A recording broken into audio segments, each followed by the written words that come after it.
Oh, hey there, I'm Mark, and you're here at the Redfern Food Forest, and today I'm installing a mason bee house. Let's go. A couple of months ago, I was walking through a grocery store and I happened to look and I saw this guy right here. It's one of those mason bee houses you may have seen yourself. They're kind of all around big box stores, grocery stores.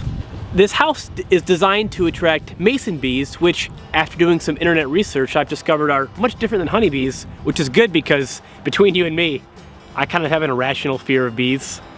Unlike honeybees, which live in a colony, mason bees are solitary creatures, and they're not very aggressive. And what I've read is even if they do sting you, it's a pretty mild sting compared to a honeybee. According to the instructions, it's important to place this house in a south-facing direction so it gets lots of sunlight, and preferably in an area that's covered to help prevent the worst of the weather and the rain and stuff from not getting on it. And also, probably obviously, to put it near a food source. So near vegetables, flowers, fruit trees, which of course is why this area I think is perfect. Right here on my shed, on the south-facing side, with a little bit of an overhang next to my garden plot, because that's where I want these bees to be active, pollinating my fruit trees and my vegetables. This particular mason bee house is produced by a company called Bambeco or Bambeco. I've seen different varieties out there, but this one looks pretty common to me. As you can see, it's got this little hook on the back, just like a picture frame in your house, so you can just drill a screw, boom, hang it. Although I have read they might be a little too loose that way, so you may want to consider extra support at the bottom. While researching mason bee and mason bee houses for this video, I discovered there might be a few issues with these houses. Apparently mason bees require a depth of about 7 inches to lay the female eggs, and many of these pre-made homes are only 5 or 6 inches. This one's not even that deep.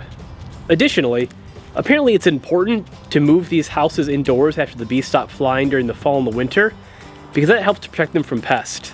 The cocoons that they make also need to be harvested and brought inside to ensure their survival until spring. Finally, it's useful to have some wet mud or earth around so the bees have material to build their nest.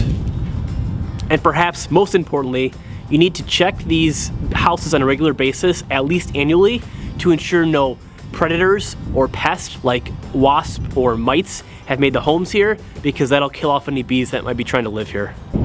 There you go. Probably the worst installation job that this kind of house has ever seen, but it's up. If it survives this wind, it'll survive most stuff. I'll probably reinforce it later off camera, but it's cold out, so that's it for now. I will definitely share my experience with this bee house as the season progresses. Until next time, I'll see you in the forest.